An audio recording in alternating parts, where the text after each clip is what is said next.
সকল প্রশংসা মহাবিশ্বের প্রতিপালক মহান রাব্বুল আলামিন আমাদের আল্লাহ সুবহানাহু ওয়া তাআলার জন্য, যিনি এই পৃথিবীর প্রতিটি কণার সৃষ্টিকর্তা, যিনি জীবন ও মৃত্যুর পরিচালক এবং মানব জাতির ভাগ্য নিয়ন্তা। আমাদের প্রিয় আল্লাহ তাআলা পবিত্র কোরআনের দ্বিতীয় সূরাতুল বাকারার ১৫৫ নম্বর আয়াতে আমাদের জীবনের একটি মৌলিক সত্য সম্পর্কে অবহিত করেছেন।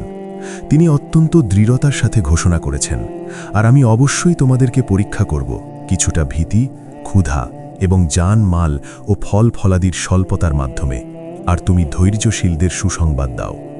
লক্ষ্য করুন, আমাদের রব এখানে কেবল পরীক্ষার সম্ভাবনা উল্লেখ করেননি, বরং তিনি অবশ্যই শব্দটির মাধ্যমে জোর দিয়েছেন। অর্থাৎ এই বিষয়ে বিন্দুমাত্র সন্দেহের অবকাশ নেই যে এই পৃথিবীর এই ক্ষণস্থায়ী জীবনে তিনি আমাদের পরীক্ষা নেবেন। এটি আমাদের স্রষ্টার পক্ষ থেকে আমাদের জন্য একটি অমোঘ বার্তা, যা জীবনের প্রতিটি ধাপে প্রযোজ্য। সূচনা: এই পরীক্ষার তালিকার একদম শুরুতে যে বিষয়টি উল্লেখ করা হয়েছে তা হল ভীতি, ভয়।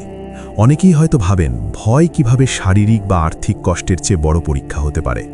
ভয় হলো সেই অদৃশ্য শিকল যা আমাদের আত্মাকে দুর্বল করে দেয়। এটি কেবল বাঘ বা অন্ধকারকে ভয় পাওয়া নয়, এটি আমাদের ভেতরের অনিশ্চয়তা থেকে জন্ম নেওয়া এক গভীর উদ্বেগ। যেমন ধরুন, আপনার রিজিক বা জীবিকা নিয়ে গভীর উদ্বেগ। যদি হঠাৎ চাকরি চলে যায়, যদি ব্যবসা বন্ধ হয়ে যায়, আপনার স্বাস্থ্য নিয়ে নিরন্তর শঙ্কা। এই অসুস্থতা যদি গুরুতর রূপ নেয়, আপনার সন্তানদের ভবিষ্যৎ নিয়ে দুশ্চিন্তা। তারা কি জীবনে সফল হবে? তারা কি নিরাপদ থাকবে? আপনার পরিবারের নিরাপত্তা নিয়ে এক অলীক ভীতি।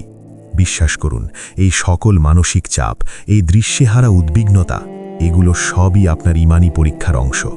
এই ভয়গুলি আমাদের মনে প্রশ্ন জাগায়, আমার ভবিষ্যৎ কি সুরক্ষিত? আমার প্রয়োজনগুলি কি পূরণ হবে? এই সংশয়গুলি হল আল্লাহ প্রদত্ত পরীক্ষার প্রথম ধাপ। এগুলি আমাদের আল্লাহর উপর তাওয়াক্কুলের বা ভরসার গভীরতাকে যাচাই করে। আমাদের অনেকের মনে একটি ভুল ধারণা বাসা বাঁধে। আমরা মনে করি শুধু আমাদের জীবনেই বুঝি সমস্যা, চিন্তা, কষ্ট বা ভয় রয়েছে। আমাদের মনে হতে পারে আমরা যে স্থানে বসবাস করি বা যে দেশে আছি, তার বাইরের মানুষজন বুঝি অনেক ভালো আছে, সুখে আছে, শান্তিতে আছে। হয়তো ভাবি উন্নত দেশগুলোতে কোনো সমস্যাই নেই, কিন্তু বাস্তবতা সম্পূর্ণ ভিন্ন। আপনি যদি বিশ্বব্যাপী পর্যবেক্ষণ করেন, তবে দেখবেন পৃথিবীর কোনো দেশও চিন্তা, সমস্যা বা উদ্বেগ থেকে মুক্ত নয়।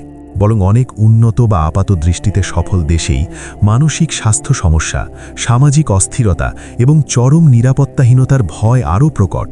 কারণ সম্পদের প্রাচুর্য আত্মার শান্তি নিশ্চিত করে না। পৃথিবীর কোনো স্থানই জান্নাত নয় যেখানে সর্বক্ষণ সুখ বিরাজ করবে। এই বৈশ্বিক বাস্তবতা আমাদের শেখায় যে উদ্বেগ একটি সার্বজনীন মানবিক অভিজ্ঞতা, আর আল্লাহ এই পরীক্ষাটি পুরো মানবজাতির উপর দিয়েছেন। আসুন আমরা নিজেদেরকে একটি প্রশ্ন করি। যদি একজন প্রাপ্তবয়স্ক ব্যক্তিকে জিজ্ঞেস করা হয়, আপনি এই মুহূর্তে জীবনে কি নিয়ে চিন্তিত বা উদ্বিগ্ন, সেই ব্যক্তি হয়তো কয়েক মিনিটের মধ্যেই হতাশা, দুঃখ, টেনশন ও দুশ্চিন্তার একটি দীর্ঘ তালিকা তৈরি করে ফেলবেন। এরপর যদি সেই একই ব্যক্তিকে প্রশ্ন করা হয়, আপনি এই ধরনের মানসিক চাপ নিয়ে কতদিন যাবৎ ভুগছেন, উত্তর আসতে পারে 10 বছর, 20 বছর, এমনকি 30 বছর ধরে। এবার নিজেকে জিজ্ঞাসা করুন, এত দীর্ঘ সময় ধরে এত উদ্বেগ, এত দুশ্চিন্তা সত্ত্বেও আমি কিভাবে বেঁচে থাকলাম? কে আমাকে এই কঠিন, এই খারাপ সময়টিতে দেখে রেখেছেন এবং পার করিয়ে দিয়েছেন? উত্তরটি আমরা সকলেই জানি।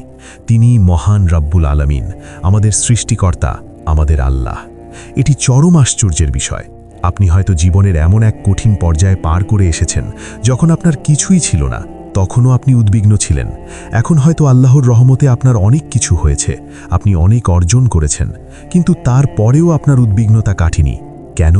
কারণ আমরা আল্লাহর সাহায্যের ওপর নির্ভর করার চেয়ে নিজেদের দুর্বলতার ওপর বেশি মনোযোগ দিই। আমাদের প্রধান সমস্যা একটি, আর তা হলো আল্লাহর ওপর পূর্ণ ভরসা না রাখা। আমরা আমাদের জীবন পরিচালনার ক্ষেত্রে রবের নির্দেশের চেয়ে আমাদের সীমিত জ্ঞান ও ভয়কে বেশি প্রাধান্য দিই। যখন আমাদের ভালো সময় আসে, আমরা রবের শুকরিয়া বা কৃতজ্ঞতা আদায়ে দুর্বলতা দেখাই, আর যখন খারাপ সময় আসে, তখন আমরা ধৈর্য ধারণ করতে ভুলে যাই। আমরা নিজেদেরকে মনে করাই যে আমরাই সব করছি, আর যখন ব্যর্থ হই তখন হতাশ হয়ে যাই। অথচ পবিত্র কোরআন আমাদের বারবার স্মরণ করিয়ে দেয়, তোমরা ভয় করো না, আমি তো তোমাদের সাথেই আছি, আমি সব কিছু শুনি ও লক্ষ্য করি।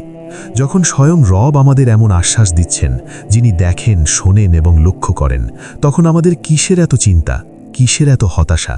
আমাদের এত ভয় পাওয়ার কারণ কি, যখন আমরা জানি যে যিনি আমাদের সৃষ্টি করেছেন তিনিই আমাদের রক্ষাকর্তা?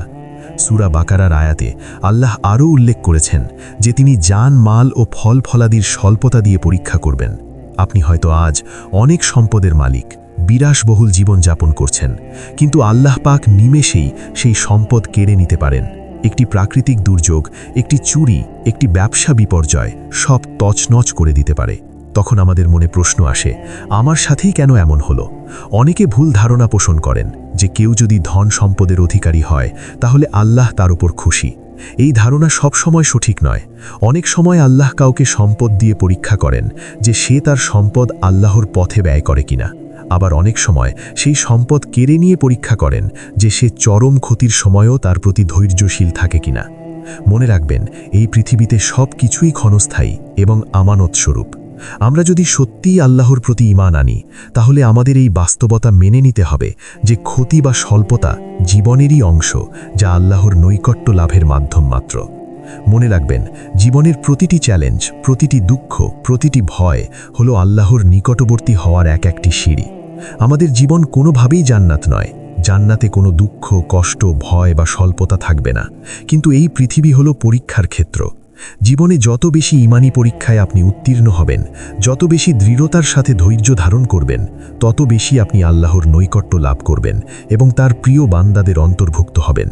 আপনার জীবন হয়তো বর্তমানে চরম কঠিন সময়ের মধ্য দিয়ে যাচ্ছে, কিন্তু মনে রাখবেন, আপনার থেকেও কঠিন পরিস্থিতির মুখোমুখি এই পৃথিবীতে বহু মানুষ হয়েছে এবং হচ্ছে। আপনার চেয়ে খারাপ জীবন অনেক মানুষ কাটিয়েছে। তাই সর্বদা রবের দরবারে সর্বাবস্থায় শুকরিয়া আদায় করুন, আলহামদুলিল্লাহ, এবং তার উপর ভরসা রেখে জীবনের পথে অগ্রসর হন। আল্লাহর উপর বিশ্বাসী দুশ্চিন্তামুক্ত জীবনের একমাত্র চাবিকাঠি। আমরা যেন রবের প্রতি পূর্ণ তাওয়াক্কুল রেখে এই কঠিন পরীক্ষায় সফলকাম হতে পারি। আমিন।